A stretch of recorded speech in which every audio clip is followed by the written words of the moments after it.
Hi, I'm Christopher Kirky, the Director of the Center for the Study of Canada and Institute on Quebec Studies at SUNY Plattsburgh. I am delighted to be able to introduce Dr. Andre Senecal, Professor Emeritus of the University of Vermont, where he was the Director of the Canadian Studies Program and Professor of French for many years. Andre, working in partnership with our Institute and Center, produced a lovely map known as New France in the Champlain Valley, 1609 to 1759.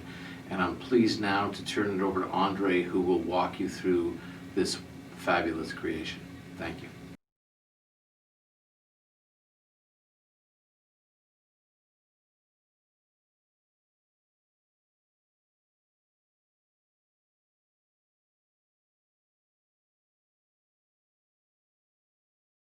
The map of Lake Champlain, which Plattsburgh State University published a few years ago, a map of New France in the Champlain Valley for the years 1609 to 1759, that period of 150 years when the French actually were present in the valley. And as the first European to visit it and explore it, they were able to name most of the geographical features in the valley. Most of these notations have disappeared. They were replaced by the Yankee or the New York occupation of the locale. But nevertheless, here and there we have surprises, and the French name has survived. Commercial venture started soon after Columbus and was in full development at the time of Champlain. Everybody knew about this. This was not a question of discovering a new continent. There was a question of going back every year.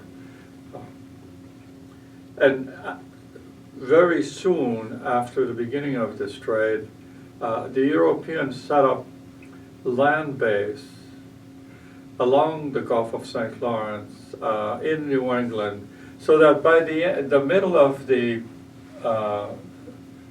16th century, in the 1500s, explorers, official explorers sent by a king somewhere, were marveling at the fact that many of the indigenous people spoke Basque, spoke French, spoke English. We don't know how well they spoke. Probably they had a few utilitarian phrases that they used in their trade. But with that and the notation of these observations, we can see that early on there were contacts, and these contacts involved trade. So in return for fur pelts and other articles, the world of the Native American was being totally transformed by the introduction of iron for utensil and warfare, domestic utensil warfare, and other use, and also jewelry.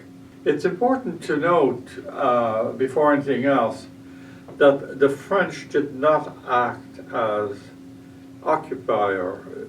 They were very much aware that other people had been in this valley for thousands of years and had their own name to it. But the way we should see the French here is not as intruders, but as sort of the latest tenant. They were the latest to explore and to give names, which was for their own purposes, and they coexisted with the names that the Iroquois were using, or the Abenaki for that matter.